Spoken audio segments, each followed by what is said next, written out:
Hello, everyone. So, with the long-awaited Nintendo Direct finally having streamed this week, I give you all my belated reactions on it, and thoughts. I'd say, hey, as a first full Direct I've had in a while, not counting the part in a showcase earlier in the year, it's easily one of the best ones in a long time.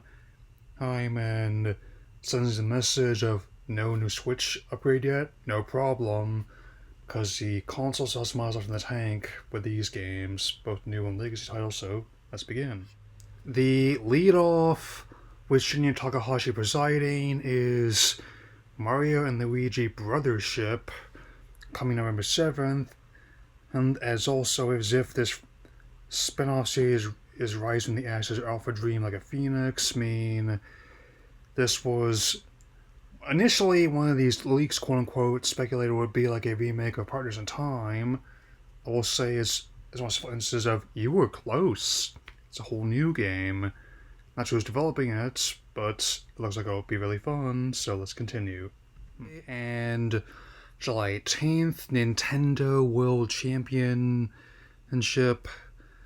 NES Edition or NES Edition, depending on where you grew up in, coming on July 18th. I think it looks cool, and which version I get will depend on how much cash Voice launches. Like, it would be neat if I was able to get like the physical deluxe version with the pins and the replica of the original gold NES cart, but as long I mostly want the game itself and its challenges, so let's continue. Okay, so Fairy Tail 2, an action RPG based on the hit anime and manga of the same name. There's no actual date beyond winter. There's also a new anime coming around then too, so I'll say good timing on that one, Tecmo Koei, or Koei Tecmo, however you want to call them. Okay, so this holiday season we have a new IP from Hironobu Sakaguchi and Nobuo Uematsu, Fantasian Neo Dimension. I'm not sure what to expect, but it has potential.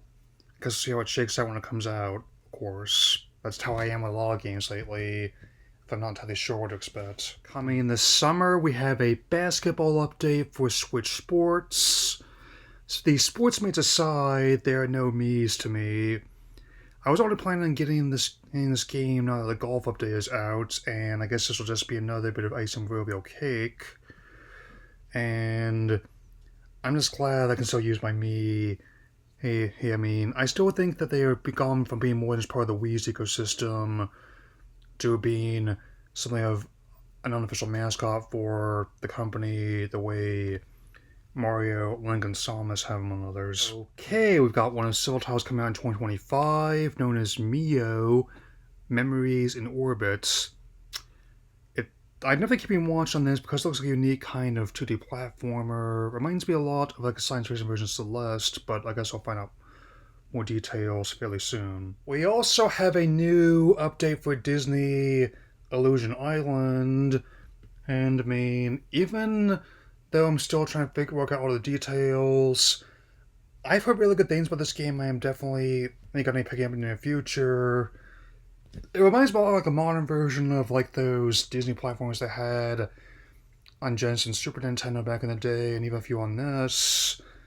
There's quite a few of them, on top of being solid adaptations of the classic cartoons, as well as fungus and Omerit, were even quite challenging, as a lot of them worked on my future, her God of War creator David Jaffe.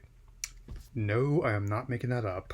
Okay, so 2025 timed exclusive on its consoles is Hello Kitty Island Adventure.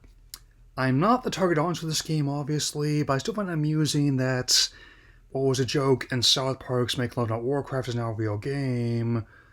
Of course, I'd be far more likely to defend and Stormwind and WoW than try and make a Sanrio buddy. But that's just me. So, coming in fall, Looney Tunes Wacky World of Sports. I go either way as a Game Mail published title. It'll mean for every Cruise and Blast we have Skull and Rise of Kong. But as an aside, I do finally have Joker unlocked in multiverses, so that's certainly something. Probably not going to be my game of the year or anything, but depending if they price it right, it could be a nice distraction, so we'll see what happens. Okay, so a new Among Us update with new roles and environments. It's out now. It's kind of sus how this also leaked the direct accurately before it even came out, so that's definitely something I'm highly amused by. Okay, so remember first, Pharmagia, which is like a combination of like a monster tamer and a farm sim. I'll simply state, okay. And despite what some might think, I don't immediately have my stuff preemptively sharpened or lit for every new one comes out. More often than not, it merely exists to me. I really have to. Something has to really tickle my fancy in order to get me excited in advance these days. Fortunately, the next game does just that with Donkey Kong Country Returns HD. I think this is one of the games I have on my list as a question of not if, but rather when it would happen. That this would be on Switch, given how Tropical Freeze came to the system fairly early on in its life cycle.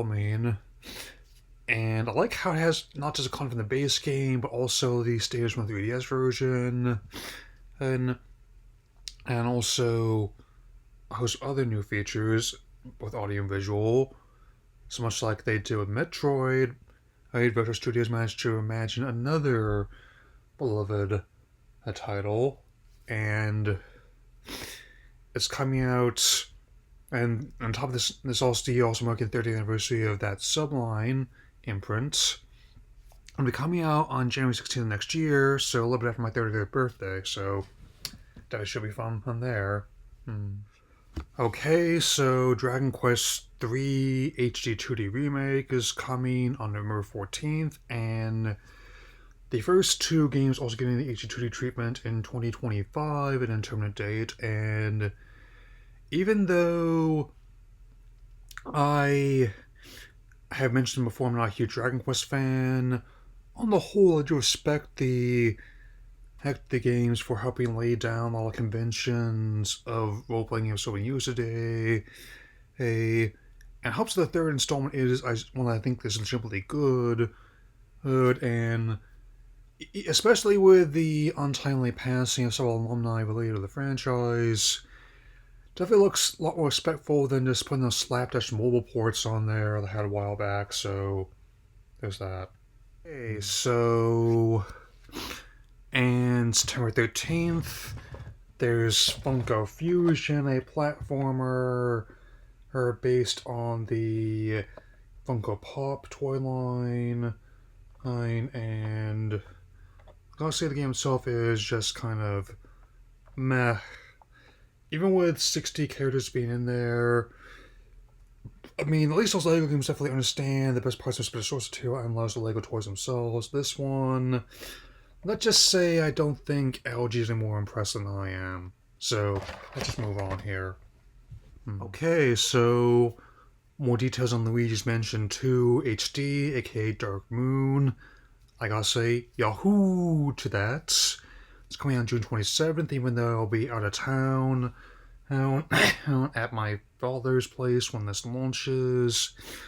I definitely think that they're doing a good job with it, and even though I'm still meaning to make a whole video on that topic, like, I can definitely say the first game, the complete trilogy, is one of the game games I want to see on Switch the most. July 22nd, the new Denpa, which has become another something of like a more cult favorite franchise.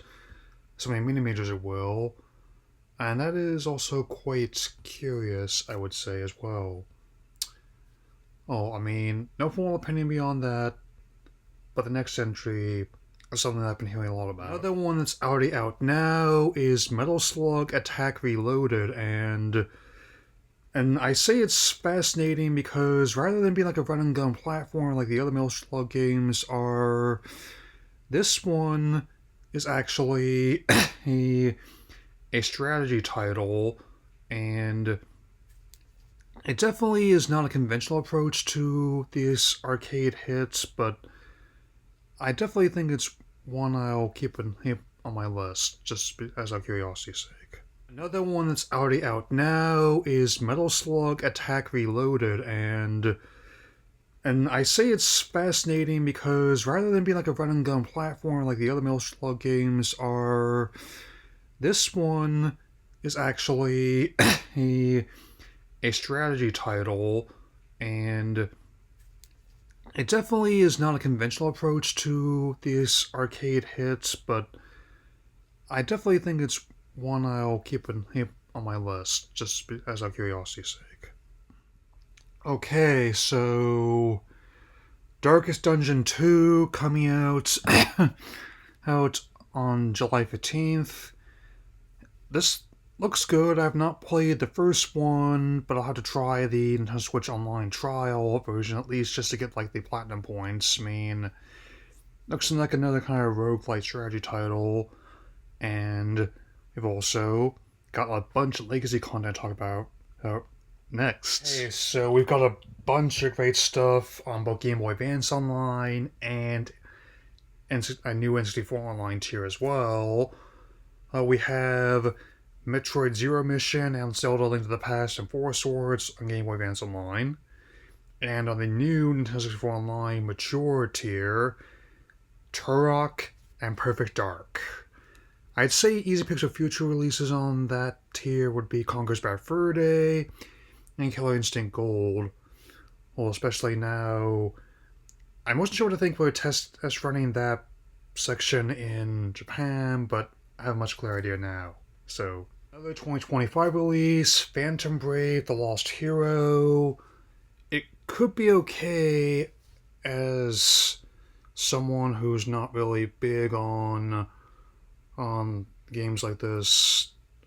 It didn't stand out compared to other stuff, including what I'm about to discuss next. Coming in 2024, the Marvel vs. Capcom Fighting Collection featuring Marvel vs. Capcom 2 and the Punisher Arcade. My Marvel mains are Spider-Man, Iron Man, and Captain America. My Capcom mains are Ryu and a couple of my other favorites, Sakura and Trombone. So definitely ideal way to play this game again, and I think it's also coming on PlayStation as well. And as for Xbox fans, let's just say that there will be another time for me to address how it's going there. The only thing that stood out to me in the showcase personally were New Perfect Dark, the next Doom game, and the upcoming Indiana Jones title. So there's that. Okay, on October 17th, we have Super Mario Party Jamboree. Hey, building off the success of Mario Party Superstars and Super Mario Party, this long-running franchise, which has a bunch of new minigames and returning boards and minigames from the first two titles on 64. With that also incidentally its 25th anniversary this year, I think it'll be the ideal blend of both old and new when it comes out. Yeah.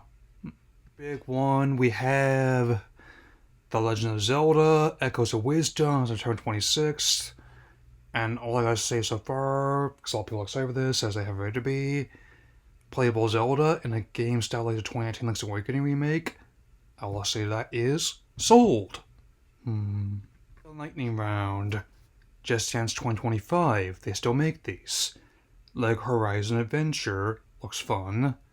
Stray, get ready for one of my favorite games the year it came out, Switch owners, and Tales from the Shire Lord of the Rings. It's like Stardew Valley meets Tolkien, so that's curious. Okay, so Ace Attorney Investigations Collection, including titles that never saw released outside Japan before, coming out on September 6th. I will say that is indeed very nice. So, only a couple ones left. Okay, so 100 Line Last Defense Academy. in 2025. I'm not a huge fan of Danganronpa, so the connection to those creators doesn't really do a whole lot for me. He, but I will just deal with that once it comes. October 24th, a remake of Romancing Saga 2. Next, and they say the best for last, arguably. Finally, an update on Metroid Prime 4, now called Metroid Prime 4 Beyond, coming in 2025. In one word, it's breathtaking. So yeah, this was quite the direct, and I'm glad I was able to talk to you about it all. I'll definitely have more video game related stuff coming to you before I leave, or perhaps as I'm leaving. I've also got, well, I'm very eager to talk about Inside Out 2, and the next couple episodes of Acolyte, so I will see you all again very soon, so take care, everyone.